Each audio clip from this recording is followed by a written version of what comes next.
Com a intenção de ampliar atividades econômicas na floresta amazônica, o governo Jair Bolsonaro quer atrair investimentos do setor privado, inclusive de empresas estrangeiras, para negócios na região.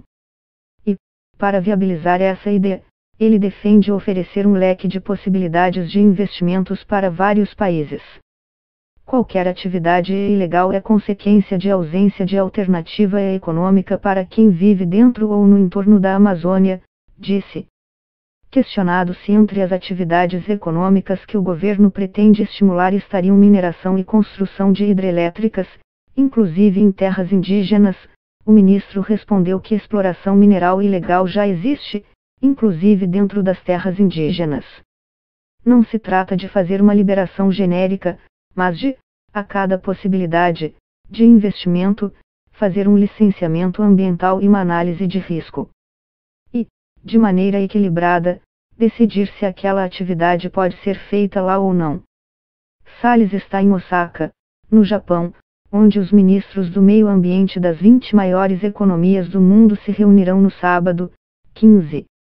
O encontro é preparatório para a reunião de chefes de Estado, que ocorre entre os dias 28 e 29 de junho e terá a presença do presidente Bolsonaro. Recentemente, após visita aos Estados Unidos, Bolsonaro afirmou, numa entrevista de rádio, que pretende propor ao governo Donald Trump parcerias para explorar economicamente a Amazônia. Não se trata só de investimentos do governo americano, mas de investimento privado de maneira geral de vários países, inclusive da Noruega, afirmou. É uma maneira de nós dizermos ao mundo, estamos preservando, mas precisamos ser remunerados por isso, disse.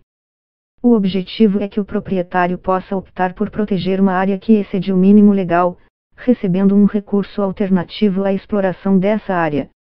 Ricardo Salles. Sim, temos 3 frentes de ação.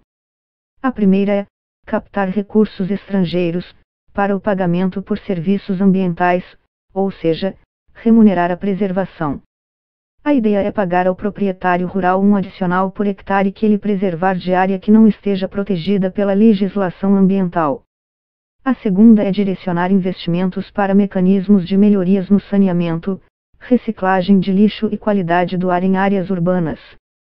E a terceira é permitir que unidades de conservação, e algumas estão na Amazônia, recebam projetos de ecoturismo e atividades de pesquisa em biotecnologia. Salles. Vamos criar um mecanismo claro para o uso desses recursos, para que todos os organismos, associações e entidades não governamentais internacionais que tenham interesse em preservar essas áreas, oferecendo dinheiro, tenham mecanismos para isso. Assim nós saberemos quem são aqueles que têm feito manifestações desprovidas de recursos daqueles que, junto com as discussões em prol da preservação, trazem também instrumentos e recursos para a preservação. É uma maneira de nós dizermos ao mundo, estamos preservando, mas precisamos ser remunerados por isso. A agricultura brasileira produz com preservação e precisa ser remunerada. O proprietário de áreas com percentual de reserva florestal protegida por lei deve ser remunerado por isso, e pode ganhar um adicional por preservar áreas não protegidas por lei. O objetivo é que o proprietário possa optar por proteger uma área que excede o mínimo legal, tendo um recurso alternativo para se manter. A decisão, portanto, de colocar ou não recursos pertence aos países desenvolvidos. Salles. Estamos em meio às negociações com Noruega e Alemanha.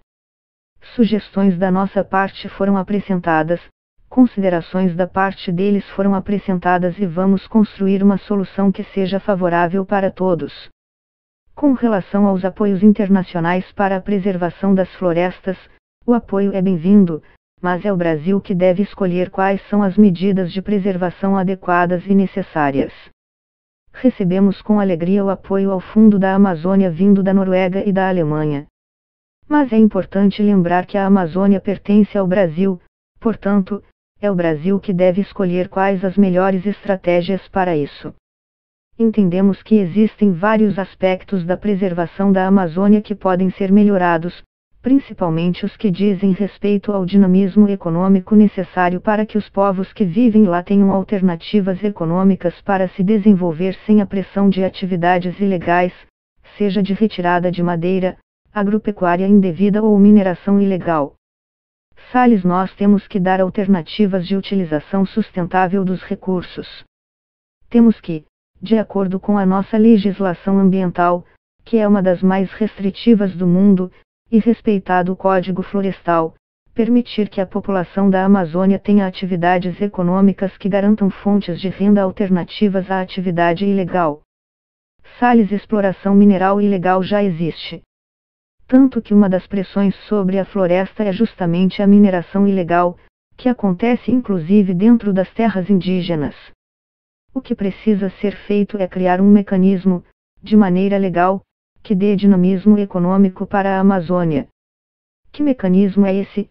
Nós vamos verificar quando tivermos uma proposta ou estudo concreto. Não se trata de liberação genérica, mas o cuidado de, a cada possibilidade, fazer um licenciamento ambiental ou uma análise de risco e, de maneira equilibrada, decidir se aquela atividade pode ser feita lá ou não. Salles, isso vai acontecer naturalmente, conforme haja propostas. Tem, por exemplo, a exploração de minério por parte da Noruega. A Noruega tem o maior projeto em andamento de exploração de minério de ferro na Amazônia. Então, em situações como essa, o que fazem as autoridades ambientais e o governo? Fazem uma análise dos riscos ambientais e da maneira como isso pode se desenvolver de maneira adequada. Salles, do ponto de vista ambiental, é possível fazer uma análise de risco.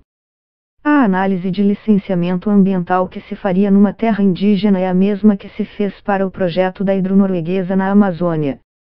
Não tem nenhuma diferença. Estamos falando de questões técnicas. Havendo a viabilidade técnica, aí vem uma questão jurídica. Verificar se existe necessidade de alteração de legislação para permitir qualquer tipo de atividade legal, que seja passível de licenciamento. Como já disse, já existem atividades na região.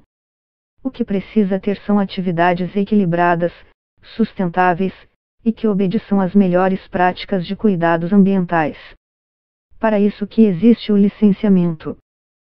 Salles, aí não se trata só do governo americano, mas de investimento privado de maneira geral, de atrair investimento de diversos países, inclusive da Noruega, que é a grande doadora do Fundo da Amazônia.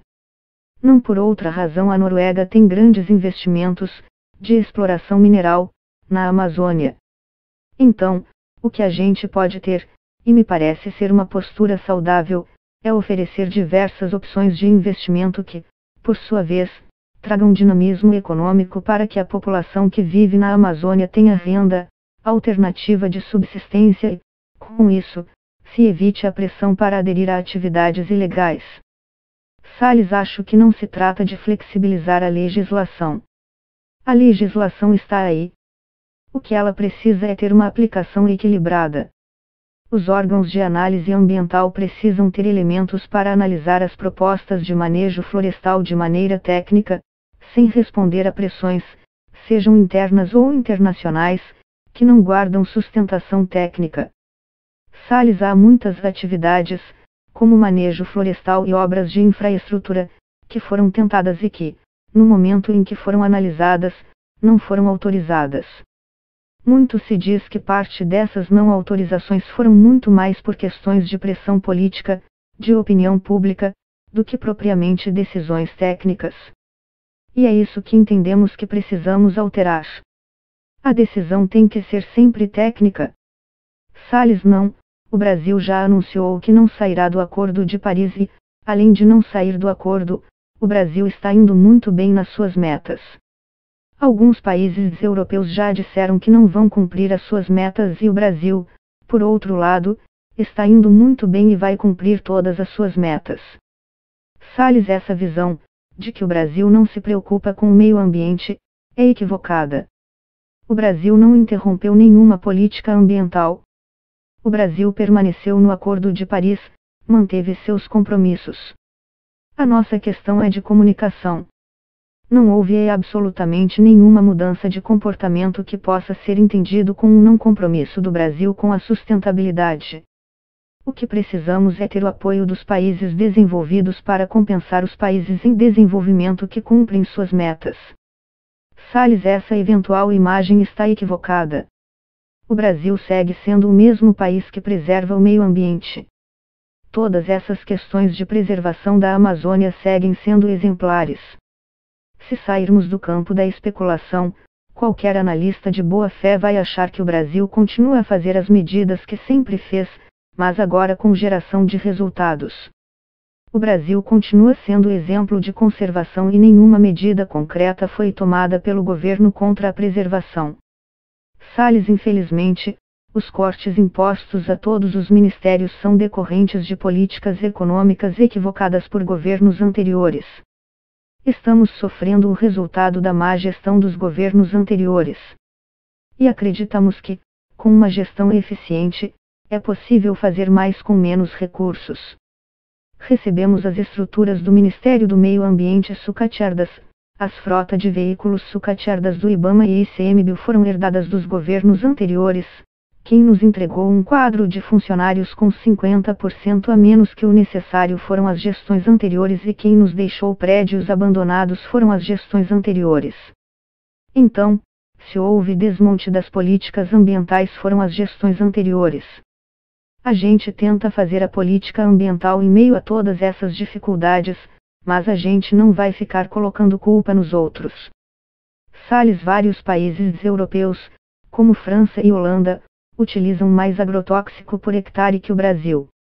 O que aconteceu no Brasil é que a tecnologia dos produtos menos nocivos demorou muito a chegar à produção brasileira. Salles, no Brasil, pela primeira vez em muitos anos, temos um governo que não loteou seus cargos de maneira oportunista. Temos um ministério técnico, um país com agenda de liberal de redução do peso do Estado na economia, de reformas importantes. E é justamente essa visão que o presidente Bolsonaro tem dado a seus ministérios que permite ao Brasil dar um salto para o futuro. Então, entendo que o governo está dando exemplo de maneira de atuar, alinhada com uma agenda liberal, que é uma agenda homogênea no governo. Salles, como em qualquer lugar do mundo, há divergências de opiniões. Mas, o conjunto da obra, do trabalho deste governo, é um conjunto harmônico.